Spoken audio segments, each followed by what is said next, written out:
get the plays done, and they kept us in the game. Did you think you were going to get to carry the ball as much as you did?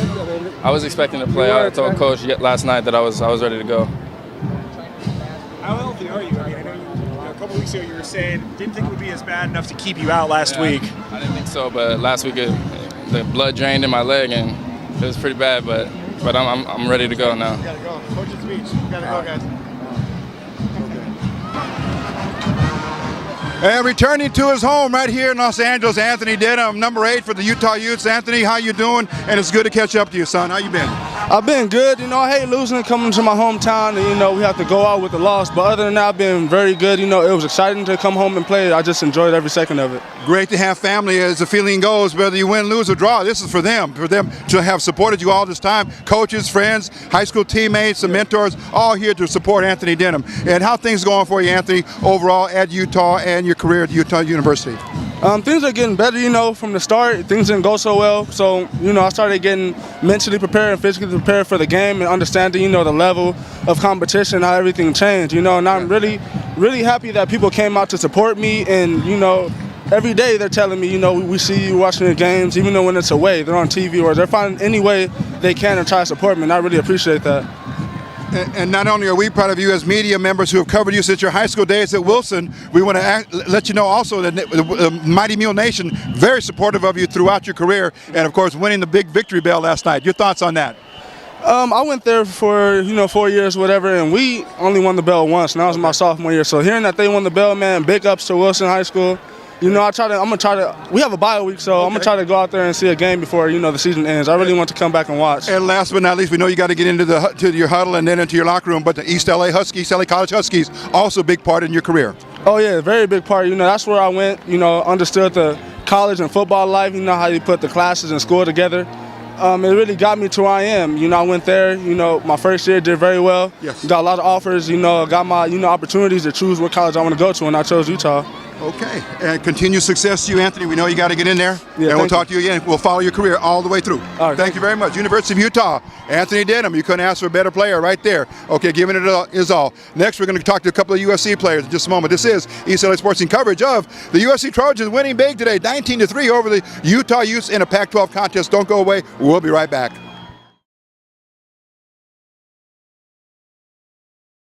Until I have more information. Graf was out with an ankle, Shane Sullivan was out with a knee, and Sue Graven was out with a groin. Other than that, it was a great day to be a Trojan out there. Could you discuss exactly how Deion Bailey kind of put himself into that game, and what the significance of that gesture for a guy like that to be out and decide he's going to go in there and try to gut it out? Yeah, well, we knew that at the nickel position we'll have one guy to play. He knew that, and I think he knew that. I think it was questionable. I think he was probably saying, man, can I play? I can't play. It was really close. But it just goes to show you the commitment that these guys have for each other. And he saw that we needed him, and he went out and played. That was awesome. What do you think of the play of the two freshmen, 2 interceptions in the first half, Leon and Sua? Awesome. When we recruited both of those guys, we thought that we signed 2 of the best safeties in America.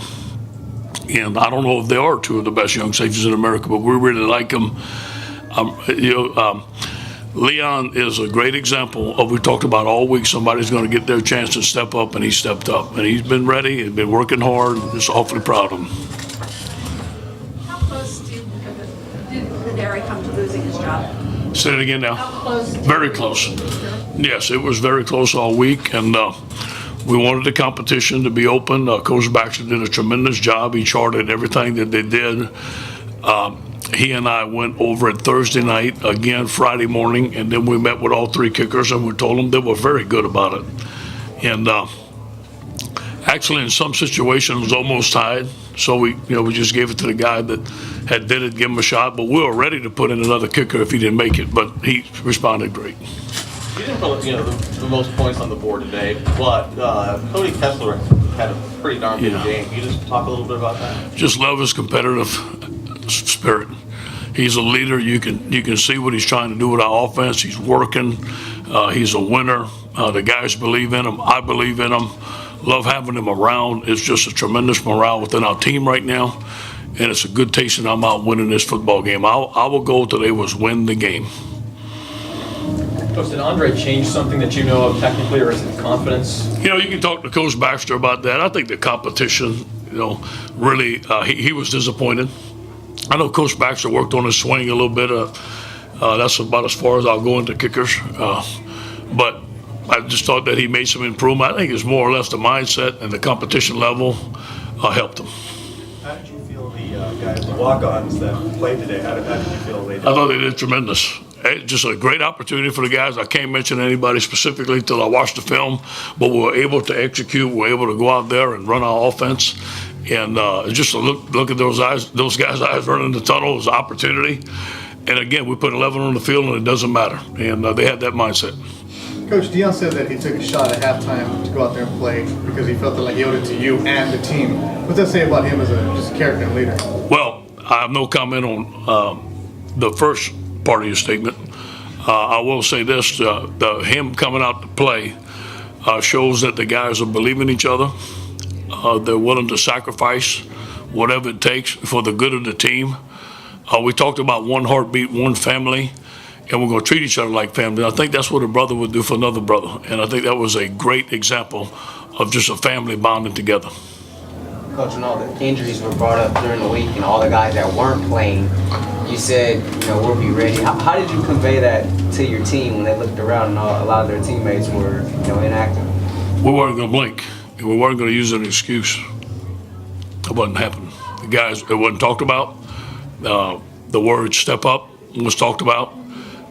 The word was "we believe in you." We're going to compete and we're going to play. Those words were used. Coach, you look like you were pretty relaxed on the sideline. Yeah. Today, I mean, you look like you had a kind of sense of, everything's going to be all right. Yeah, I felt that the whole day. I knew the way we practiced that our guys would perform well today. Now, I didn't know the outcome of the game was going to be, but it's my third game again, and I feel comfortable in that role. And obviously, I want to make improvement myself as a head football coach. I'm always looking to improve and not repeat any mistakes. And I was really into today of being the head coach and improving my game for our team. Ed, you're happy with the victory. Are you getting concerned at all about the offense's inability to score touchdowns? No. I'm not going to say that today. We're going to watch the film and we're going to fix it. We won the game. Our goal today, whatever it took, we were going to win the game as a team. And I thought the offense did some tremendous things today about putting the ball in the red zone so we could kick the field goal. They had some tremendous jobs. Obviously, when we watch the film, there'll be some things that we have to fix, but I have complete confidence in Clay Helton, our quarterback, and everybody on our team. Let's do one more for Coach. You had a lot fewer penalties than last week. How happy are you about that? Very happy. I know our guys worked hard at it. We addressed it as a team, and it wasn't in a really tough way. Just say, hey, here's the things that we have to improve on. Let's look at the technique. Let's believe in the technique, and I was glad to see we improved on that. Thank you, Ed. Good. Go out there today, no Marquise, no scholarship tight ends. Coach talked about not blinking. How did you take that? Yeah, I mean, I'm so proud of our guys, and they played awesome. And I think this quote on the wall right here, that quote we put up outside, I mean, it just says it all. What Coach O said, it is what it is, and we're going to put 11 on the field and fight, no matter who it is. And I'm so proud of these guys. And like you said, Chris Wilson came in and played amazing. And Shane Sullivan came in. I mean, unfortunately, he went down with an injury. But, he was playing great, and Chris had a catch, and then he played well. And Nate Gertler had to go to a tight end position, which he's never done before, So I'm just so proud of these guys. And they work so hard and just really buying into the system. And, it's obviously we didn't put up all the points we wanted to put up and like to capitalize. But, in the circumstances that we had for us to pull it out and win and keep working is just, awesome. This question for all of you guys. What was your reaction when you saw Deion putting on the uniform? I just felt like he's a team player. He's seen a guy go down, and he wasn't willing to risk another guy just going in there. Like, he wanted to step up and be the leader of the team and just go in and be accountable. And just like he said, he felt like he was accountable to the players and as well as Coach O. Oh, you asked me too? Yeah. Well, Deion, he's been out all week, and he saw a player go down and nobody really was next, and he basically had to step up. You know, he's one of the captains, him and Josh Shaw back there, and it just shows great character how he just came up in the second half and also make big plays in the second half with us. Well, you were a guy in that leadership position, and I was forced to take control, and I wouldn't have it any other way, and it's been awesome. And I really feel like, I have a great supporting cast, the guys around me, and everyone's buying in, and I feel like they really do follow me, when I lead. And it's the same thing, there's other guys on our offense that are leaders, and, I'd follow them anywhere also, so it's awesome to have that camaraderie. The same thing with defense, it's nice when you have the offense, the guys supporting you, but I can feel the energy from the defense, supporting me, and when they're coming off the field, telling me, let's go, let's get a touchdown. It's awesome, and just instills that confidence that you need, to be a full-time leader on this team. What was it like playing against Jared? Oh, it was awesome, man. Me and Jared go way back since, grade school, and it's just, a feeling. A lot of guys see it, that you grow up with them and you play with them, and just to play on a stage like that, it's kind of indescribable. And, it's amazing, and, we'll remember this game forever. To see that Derek hit some big field goals today, what was sort of the reminder when you see that after you obviously he was remembering what happened last week at Notre Dame? Andre is money. I mean, he's a great kicker, and unfortunately, he missed some kicks last week, but he is one of the best kickers in the nation, in my opinion, and I've seen him when he's on, and he just has to get stuff, not let stuff get in his head, and sometimes he has trouble doing that, but, when he's focused, when he's locked in and he kicks, I mean, he's spot on every time, and we have 100% confidence in him, and I think, like Coach O said, it's awesome that he got that competition, and Andre really stepped up big this week and came to perform, and it was awesome. First days or Leonard, you guys probably knew their quarterback a little banged up, and that make you more motivated to get after him? Not really. We just want to most of all just affect the quarterback where we didn't know who was going to play. So we just want to go in there, affect the quarterback, get him out of his game, and, execute the plan that the coaches put out there. What was happening, Leonard? Why were you guys able to get so much pressure? I would say as far as the D-line, as a whole, even with Coach O, we just felt like we didn't get after the quarterback as much as possible last week against Notre Dame. And so we just had a big emphasis all week on just working on get off, working on our hands, working on games with each other, and just coming out and executing, and it showed in the game. Cody, I'm guessing you're starting to feel more comfortable. How difficult is it to really feel fully comfortable with kind of the pieces around you in offense are kind of going in and out? One week you have tight ends, next week you don't. 1 week Marquise is here, next week it isn't. How difficult has it made your job to kind of develop a rapport with those guys out there?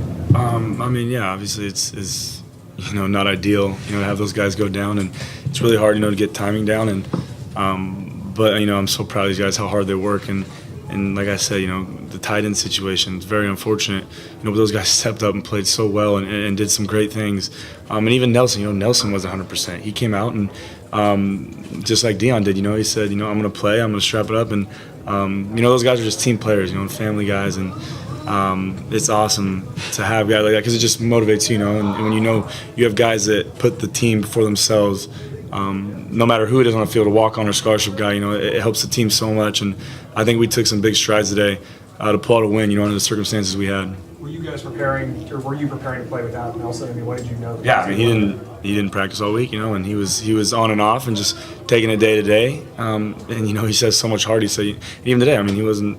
We didn't know for sure if he was playing or not today. And he came out and he said, Coach, I want to go. I'm ready to play. And he went same thing with Darius. They're still having issues with ankles. He's coming back, and these guys just have so much heart that they fight so much. And I'm so proud of them. Utah got a lot of publicity about how physical they are. A lot of it based on that they beat Stanford. Did you feel like today that USC's always had a tradition of being really physical? Did you feel that you established something today that can carry the rest of the season as far as the physicality of the game? Coming off of playing Notre Dame last week, they're a very physical team up front, in my opinion, and that kind of helped me prepare for another physical team coming up. So, I've been working on double teams for like a few weeks now, so it's kind of helped out that I just played a physical team right before another physical team. Let's do one more for these guys. Hey, they drove down that very first drive of the game. They drive down and get 3, pretty easily. What happened after that? It seemed like the switch or something went off. You guys kind of kicked it up a notch. We had emphasis on all week how we want to get back to our old selves in the beginning of the season, just the dominant football up front and in the back four. And after that, it was just a switch that we were just like, are we not giving up no more? And that's what showed on the field because, we practice it every week and we don't give up nothing all practice. And we just want to transfer that over to the field on Saturdays. Thank you, fellas.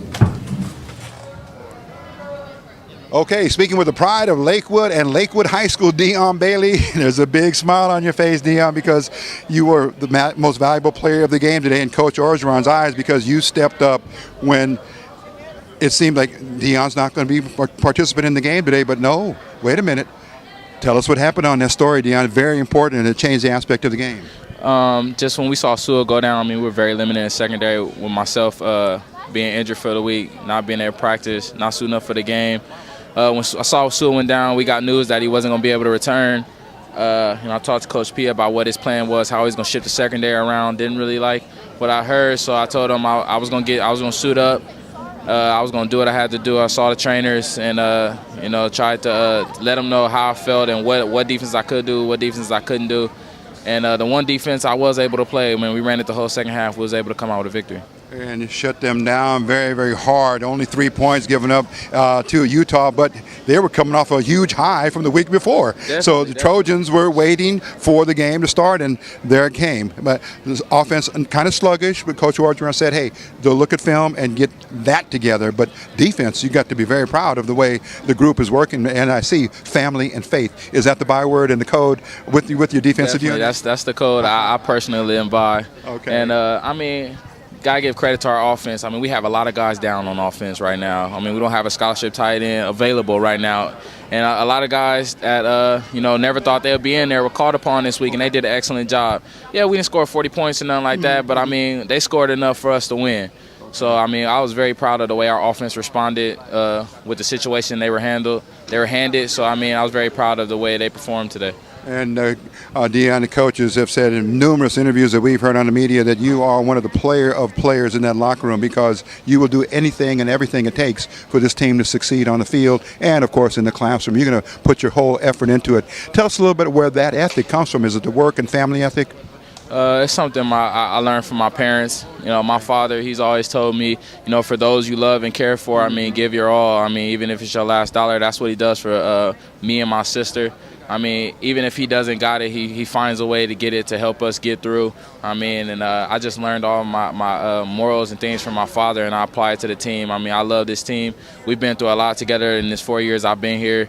So, the situation at hand, either I was going to, sit back and just pamper myself, not really pamper myself, but take care of myself, worrying about, my future and things like that. But I'm not living in the present. In the future, I'm living in the now, and I want to do whatever it takes for this team to win, even though I'm definitely not close to 100%. But I was able to do something, and that something was able to help us get through the second half. Dion, let's tell our viewers a little bit about you, your background. Lakewood High School, as we said, and Lakewood is a very strong powerhouse here in Southern California football. Have you been in high school football? Have you been able to follow them a little bit? No, I haven't really followed them a lot. They're not doing well right now, but a lot of our players, our young stars that was there when I was there, they transferred to Bosco, and now Bosco is a powerhouse and things like that. But it's sad to see, but.